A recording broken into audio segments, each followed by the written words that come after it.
All right. New year, new you. I don't know, maybe. We are certainly starting a new series, actually starting just a whole bunch of new stuff going on this year, so I am excited about it. We're actually next week, we're having a baptism service. So that's always a great way to get near the beginning of the year. So we're going to do that next Sunday morning. If you have not been baptized, but you think you might like to be baptized, please let me know. When it's full, it's just a really good time to do that. So that's already planned. We're looking forward to that. Also trying to wrap up some membership stuff. I know we went through the membership class last year. Didn't quite get all the documents filled out and all that. So we're gonna be working on that in the next week or two here. Make sure we get the application forms that everybody needs, and we're gonna get a whole bunch of you membered all at one big shot. How does that sound? And so we'll get those. Actually, I'm going to probably try to email them out to you this week. Again, if you want to become a member and you've taken the class, let me know. We'll get you a form. If you haven't taken the class, the good news is the class is now available online. You don't have to come in and watch me teach it live. You can sit there and watch me teach it on your computer. And so we're happy about that, happy to have that launched and ready to roll. So let us know. We'd love to member somebody if they need to be membered as well. And so we're looking forward to this year. We're going to be in Daniel chapter 1 this morning. We're starting a new series called, as you might have guessed, Undefeated. 1972, the Miami Dolphins accomplished something that year that had never been accomplished before and has never been accomplished since, and that was the undefeated season. They won 14 regular season games, they won 2 playoff games, and they won the Super Bowl for a grand total of 17 games to be world champions in 1972. Now, I get it. Every Pat fan in the room just said, big deal. 17 games. We won 18 games in a row, but we kind of lost the good one, didn't we? We lost the important one. We lost the big one, the Super Bowl, to the Giants in a heartbreaker that was killing us still. It was 2007, and we're not over it yet, are we? We would have loved to have that 19-0 mark, but still, 17-0 is great, but we went 18-0, so technically we won more games than they did. But in the NFL world, the only game that truly matters is the Super Bowl. Every team starts the season with the goal of winning the Super Bowl. I mean, the Cleveland Browns, the Philadelphia Eagles, everybody starts the year off with the goal of winning the Super Bowl. Now, some of them it is more realistic than others, granted, but the reality is that's the goal that everybody has. And every team will play all of their games, and they will win some of them, they will lose some of them, but the team that ultimately ends up winning the Super Bowl, they may not go in it having not won all of their games, but we could actually say that they're undefeated because though they suffered some setbacks, they won the one game that truly mattered.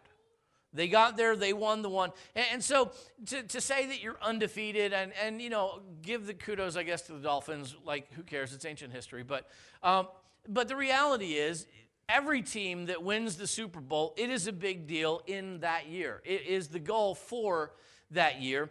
And we could call them undefeated because they won the one game that really mattered. The other losses, they were kind of setbacks along the way, but ultimately didn't stop them from prevailing in that one very all-important game. And football, to a certain extent, kind of mirrors our life, only to a certain extent, but there are some parallels that we can see there. There are people that you know, people that I know, maybe people that are you or maybe are I, that we get defeated occasionally, but we don't let those defeats really stop us or even slow us down much. They're kind of setbacks, but we're going to learn from them. We're going to move on from them, and we're going to seek to win, even though we may have had a couple of losses along the way. And that's the kind of people that we most desire to be, but we also know people who are the exact opposite. We know people who every once in a while they experience a win, but they live their life, by and large, defeated. It seems like they can't really ever win the big game. They can't ever actually get ahead of themselves. They don't suffer setbacks. They live in a setback, and every once in a while they experience something that pushes them forward a little bit, but it's not the determining or the dominating factor in their lives. You ever met somebody like that? And sometimes we've gone through seasons of your life where you may have been in one or the other. I know that there have been seasons of my life where I felt like a loser, and I probably was. And I went through life, and I felt like I just couldn't get ahead, and I couldn't get it done, and I couldn't, it wasn't a setback, it was a way of life, and I couldn't figure out how to jump forward. And so the good news is that it's not someplace that you have to stay. It's not someplace that you have to live. You don't have to stay a loser. I guess that's the good news that we're going to experience here in Daniel, that no matter what you're dealing with in your life, you can actually get to the place where you're actually a victor, you're a winner, that you're undefeated where it counts most. My kids are thinking it's hysterical that I'm calling everybody losers and getting paid to do it.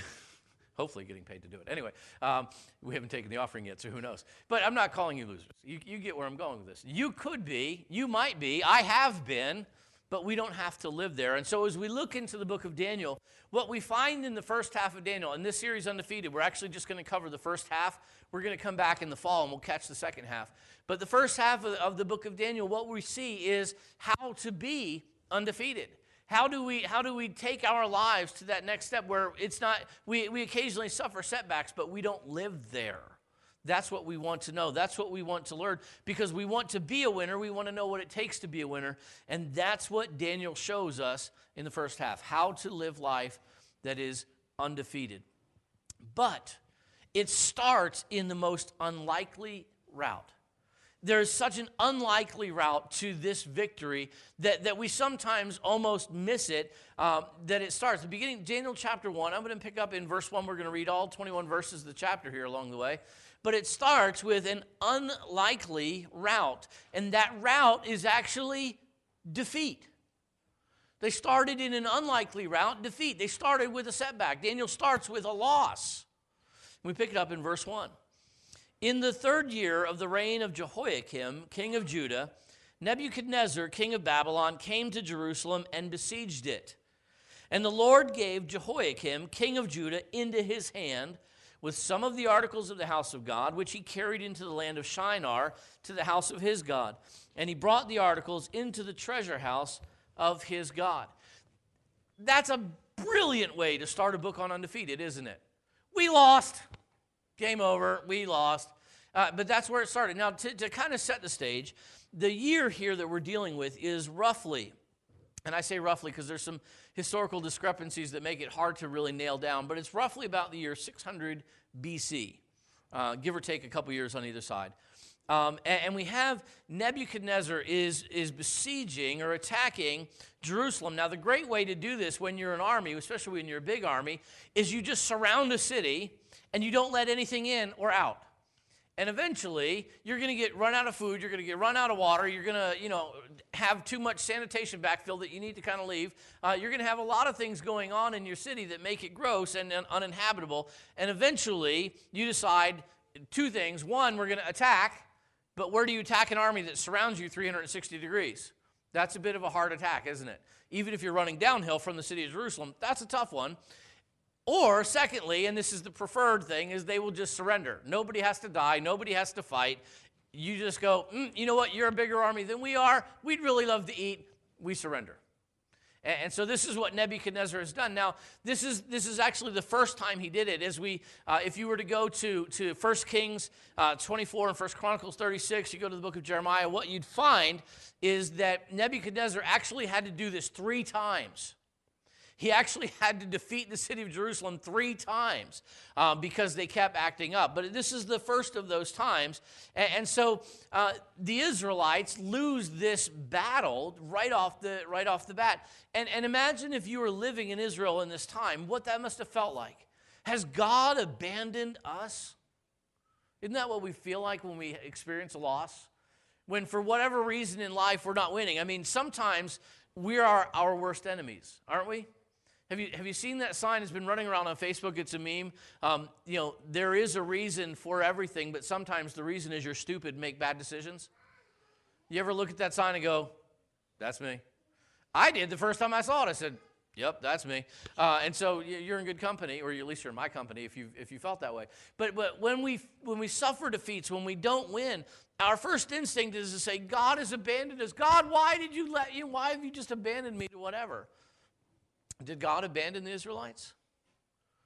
No, he was in fact very active, wasn't he? He gave Jerusalem to Nebuchadnezzar. It wasn't like he was just letting Jerusalem free fall. He was the one driving this, that he actually gave Jerusalem over to the hands of Nebuchadnezzar. So it may have felt to the average Jew in the street that God had abandoned them, but that in fact it was not true. God had not abandoned them. He had actually been directly involved in this particular defeat, which is just awesome when you find yourself in battle and God's on the other side of the line. That's a problem. So you have Judah defeated in the first couple verses, and then you have captives that are taken as a result of this defeat. In verse 3, then the king, this is Nebuchadnezzar, instructed Ashpenaz, the master of his eunuchs, to bring some of the children of Israel and some of the king's descendants and some of the nobles, young men in whom there was no blemish, but good-looking, gifted in all wisdom, possessing knowledge, and quick to understand, who had the ability to serve in the king's palace, and whom they might teach the language and literature of the Chaldeans. And the king appointed for them a daily provision of the king's delicacies and of the wine which he drank, and 3 years of training for them, so that at the end of that time they might serve before the king. Now from among those of the sons of Judah were Daniel, Hananiah, Mishael, and Azariah. To them the chief of the eunuchs gave names. He gave Daniel the name Belteshazzar, to Hananiah Shadrach, to Mishael Meshach, and to Azariah Abednego. And so what you have here is Judah is turned into a vassal state of Babylon. Jehoiakim remains on the throne, but he now answers to Nebuchadnezzar. He now pays taxes to Nebuchadnezzar. So you have them entering into this kind of vassal situation. And captives were carried from Jerusalem to Babylon. And it wasn't just any captives. They were very particular about who they took. They wanted people who were of noble birth, who had an education, who had demonstrated an ability to learn and to be able to be trainable. And so they're bringing these guys back to Babylon. And what they would do is they would give them a 3-year training course. Now this 3-year training course is normal in both Babylon and in Persia, and it was their priestly training. It was about a 3-year period that priests went through in order to be trained and to be established as into the priesthood and into the political circles. There was a serious overlap between religious life and political life in both Babylon and Persia. And so these young men were taken into this program. Now, we know from history that the candidates going into that training program would have been between the ages of 14 at the young side and about 17 on the old side. So, again, very specific age group. So, like Joshua would have qualified. The rest of the boys, you would have been too young or too old. And girls, sorry, no girls allowed. So they got all these guys. They bring them back to Babylon. They teach them the Babylonian language. They teach them Babylonian culture. They teach them Babylonian literature. They teach them to identify as Babylonians. And they want to be thought well of. And so not only are they educating them, but they're feeding them. And so the king says, you're going to eat the way I eat. I mean, talk about high on the hog. Eating the king's food is not a bad deal. I mean, as captives go, this is the one I want to go. And he says, so, we're gonna feed you. You're gonna get portions of my food. You're gonna get portions of my wine. You're gonna live like I live for these 3 years of training. That's not that bad a deal. And at the end of those 3 years, what would happen is you end up with some young men who, while they are not Babylonians by nativity, they are Babylonian by choice. And you can take these guys and you can send them back to whatever land they came from, and they can spread Babylonian influence in that land, and they can help you administer whatever that land would be, because now you've got a whole class of bureaucrats who love you and are willing to do what you need done in their homelands. And they were so pro-Babylon that you go back, you send them back, they're like, hey, Babylon's great. It's great that they're the king here, because they're great people. They're just fantastic. And so you turn these bureaucrat cheerleaders loose back on their home crowd. And that was the goal. And it worked really well. Nebuchadnezzar was able to really control a pretty wide swath of real estate by this particular strategy. It's cheaper. You don't have to relocate everybody. Just train some people, send them home, and they do the job for you. It worked out really well. The story that we find here in the book of Daniel focuses on 4 particular guys: Daniel, Mishael, Azariah, and what was the last guy's name? And Hananiah. And, of course, for some reason, I don't know about you, but I grew up in church, and I know Shadrach, Meshach, and Abednego, right? If you've been around church life, for some reason, maybe you remember their Hebrew names. I, for some reason, always remember their Babylonian names, except for Daniel. I remember his Hebrew name, and I can never remember his Babylonian name. Belteshazzar just doesn't roll off the tongue so well, I guess. I don't know. But you have the story really focuses on these 4 guys. And so you have an unlikely route, defeat. And then as we go into verse 8, we find an unlikely request that Daniel is going to make. An unlikely request. He was actually determined not to defile himself with the king's diet. Now, most of us are thinking, what? You're going to turn down the steak? That's pretty much what he did. Look at verse 8. Daniel purposed in his heart that he would not defile himself with the portion of the king's delicacies, nor with the wine which he drank. Therefore he requested of the chief of the eunuchs that he might not defile himself. Now God had brought Daniel into the favor and goodwill of the chief of the eunuchs, and that's important. And the chief of the eunuchs said to Daniel, I fear my lord the king, who has appointed your food and drink. For why should he see your faces looking worse than the young men who are your age? Then you would endanger my head before the king. And so Daniel wants to not defile himself with the food that's coming to them from the king. And really this was an assertion of his identity. This was an assertion of his cultural and religious identity. And in so doing, really flies in the face of the program. Because the program is designed to strip away your identity, whatever it was, from your homeland, to strip away your religion from your homeland, and to replace it with a Babylonian identity, to replace it with a Babylonian religious preferences. And so Daniel is saying, you know what, I get what the program is to do, but I don't want that particular aspect of the program. I want to keep my religion and to an extent my identity. And he says, look, can we just not defile ourselves with the food? Now, the defilement with the food is kind of twofold, and we don't always see this here, but there's 2 things going on. First of all, both meat and wine are frequently things that were offered to the gods before they were served to people. And so whatever food the king was eating, he had absolutely no problem with them offering that before a god before they would bring it in. Let's face it, gods don't tend to eat much. And so you can offer it to God, and then you can bring it in and serve it, and it really hasn't lost much nutritional value, hasn't lost much flavor, and so all things are good. Unless, of course, you're Jewish, and you view that as bad. And that was Daniel's case. He didn't want something that had been offered to gods and to idols to then be served to him. It may not have lost any nutritional value, but it certainly lost some spiritual value. So he said, I don't want to defile myself. The other part of it is just the natural part of the meat. Babylonians in this day ate a lot of different meat. They ate beef, they ate pork, they ate poultry, they ate venison, they ate all manner of seafood. They even ate turtles. I mean, they had all kinds of meat. And if you're eating the meat that's coming off the king's table, Monday, Wednesday, and Friday, it might be something that an observant Jew could eat, but the rest of the week it may not be. There was all kinds of meat going on there that Jews could not stay observant and actually eat. And so he says, look, we don't want to defile ourselves with we don't want pork roast. We don't want shellfish. We don't want lobster. I'm not sure if turtle is in or out. Actually, I didn't figure that one, but still, ew. So there was a bunch of stuff there like, we don't want this. And the nature of wine to boot. And they're like, we don't want to defile ourselves with this.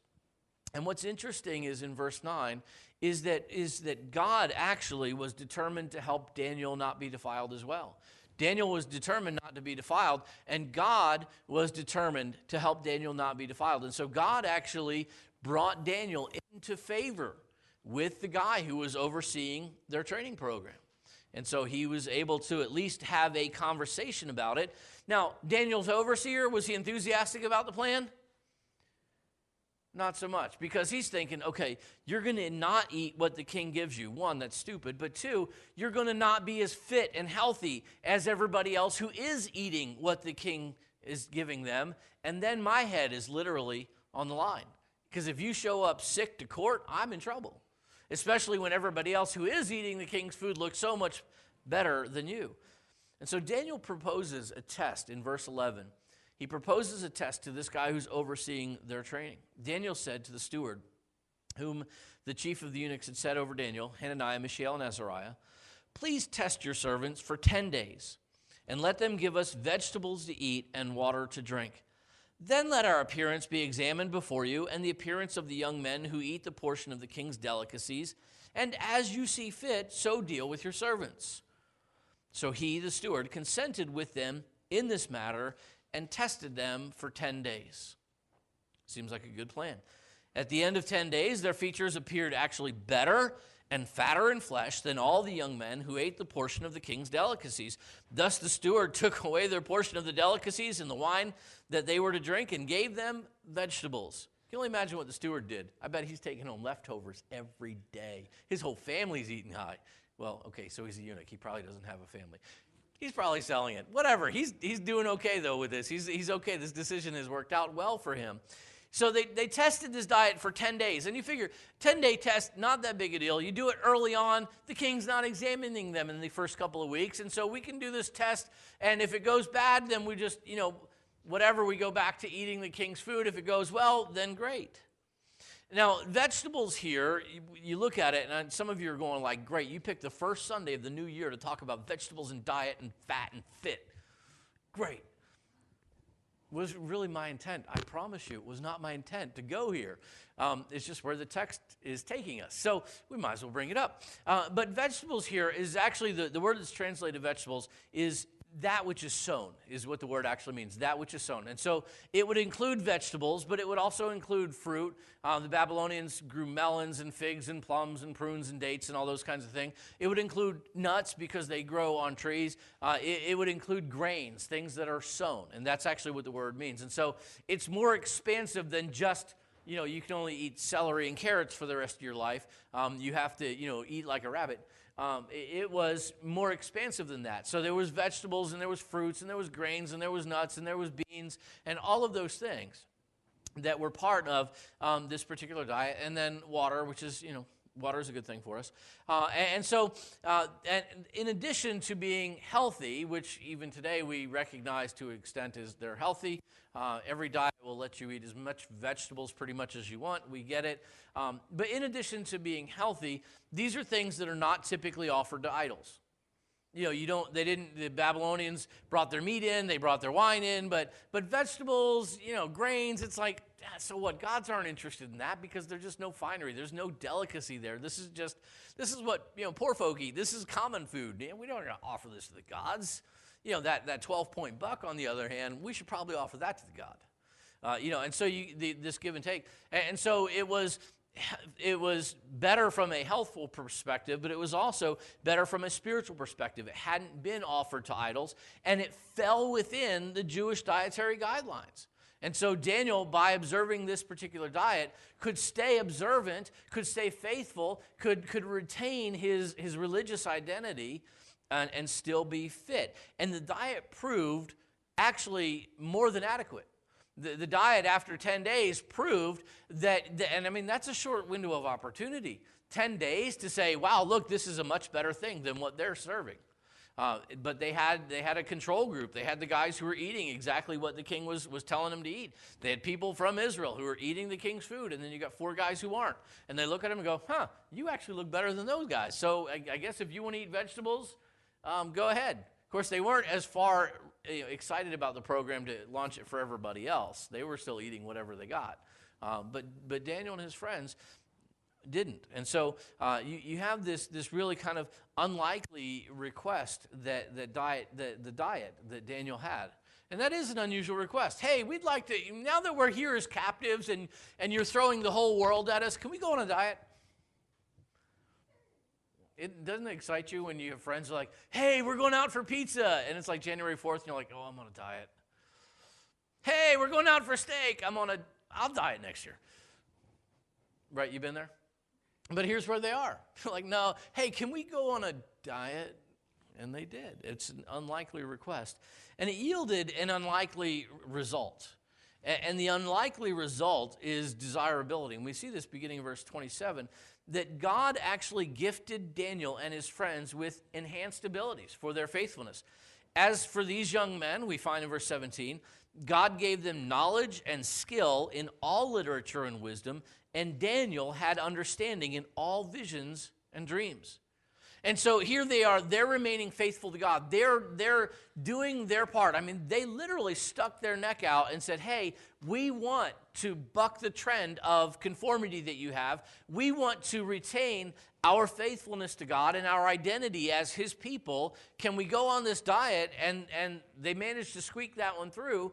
And God, in response to their faithfulness, then turns around and gives them desirability. He turns around and he makes sure not only do they learn Babylonian, and not only do they learn Babylonian literature, but they excel in these things. They excel in their abilities. They excel in their training. And Daniel, on top of all that, God gives him the ability to interpret visions.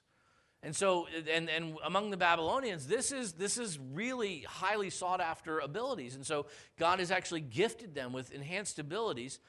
And they're so enhanced that actually Nebuchadnezzar recognizes their abilities. Look in verse 18.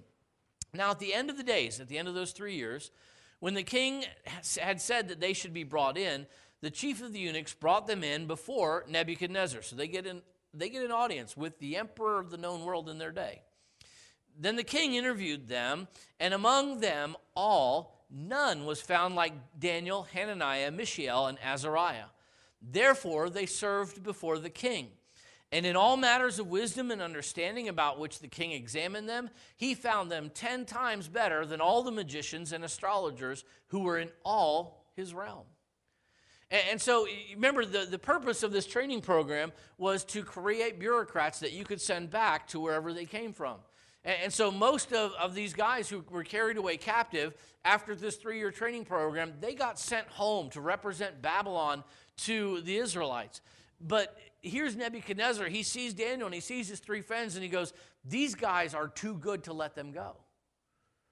And so rather than sending them home, he decides he's going to make them a part of his court. He's going to keep them there. He wants them near at hand because he wants and values their advice. This is how skilled they are. And the assessment, and it's kind of one of those, off-the-cuff assessments, they were 10 times better than all the other advisors and astrologers.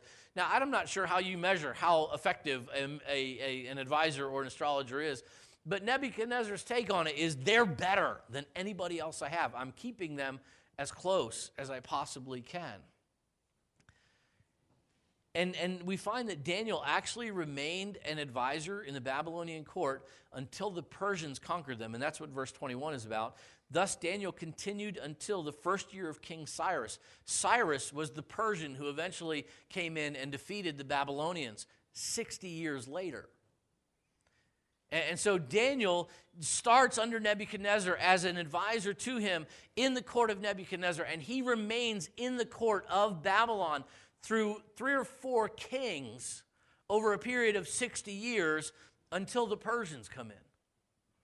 That's how valued a person that Daniel was before not just Nebuchadnezzar, but then his successors as well saw the wisdom that Daniel had, and they wanted him to stay there. Not a bad deal for some kids who were captives, because they're not captives anymore. I mean, he's staying there voluntarily. They could have left really at any time they want. On the surface, Jerusalem's defeat seems like a major setback for everyone who was living there anyway, and especially for the young men who were carried away captive to Babylon. This seems like a bad deal. But was it really a bad deal? I mean, you think about it. Here's Daniel and here are his friends. They are the sons of nobility. They are the sons of the king, and they are sons of princes of a vassal kingdom. They go through a training program, and suddenly they become court-appointed advisors to the emperor himself. So is that really a setback? To go from being the son of a noble of a vassal kingdom to being an advisor of the king who's in charge of the kingdom that the other family is a vassal part of? No, this is not really a major setback in life, although on the surface it really seemed to be. It's not a bad trade-off for them, but it wasn't a universal experience. You figure of all of the young men who were carted off to Babylon, only 4 remained. The rest were sent home. They were sent back to be bureaucrats in a vassal kingdom, back to their families. Even worse for the families who remained behind. Here's Jehoiakim. He's the king. That's great. But he has to pay taxes and answer and obey Nebuchadnezzar. I mean, things aren't that great at home. And so what seemed to be defeat was really not defeat, at least for Daniel and his friends.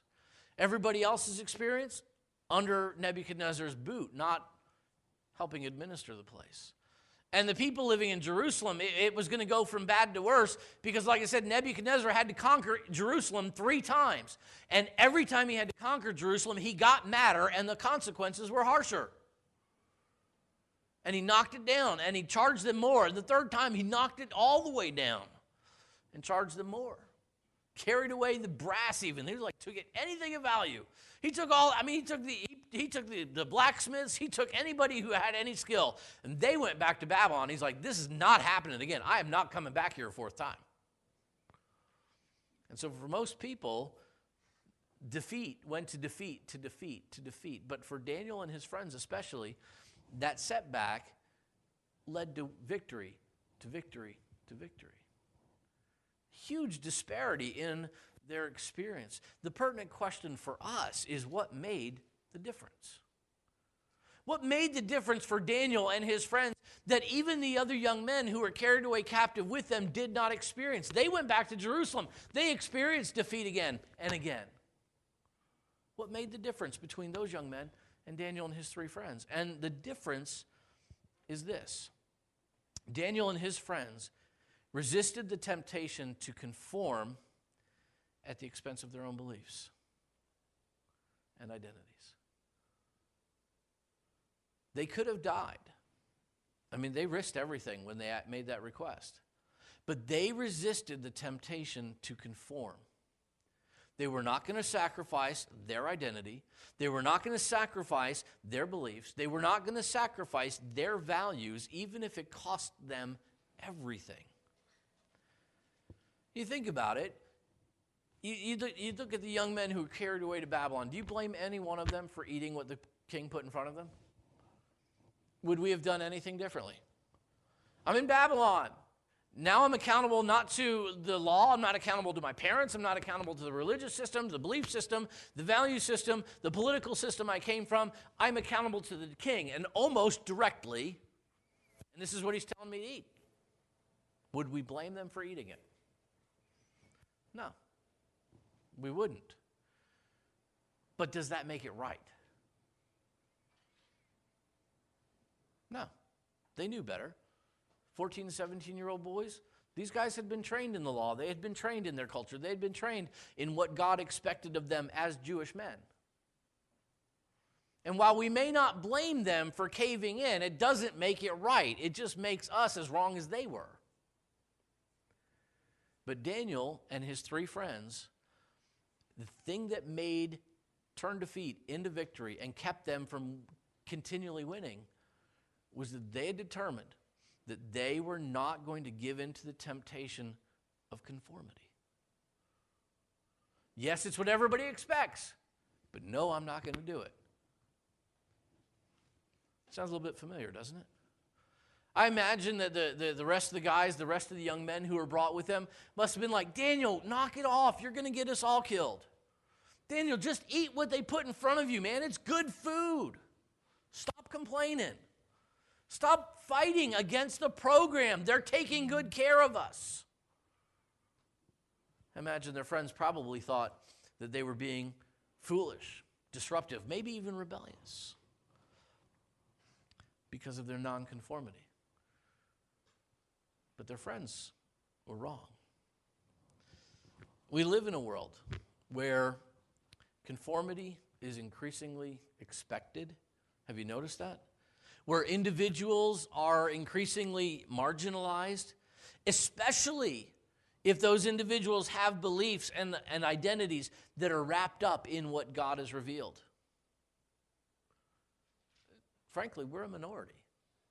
And we're not a minority that most people look that highly upon.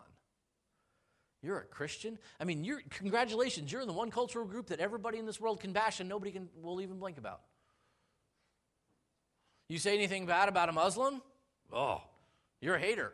You say anything bad about Christians? That's fine. Why is that?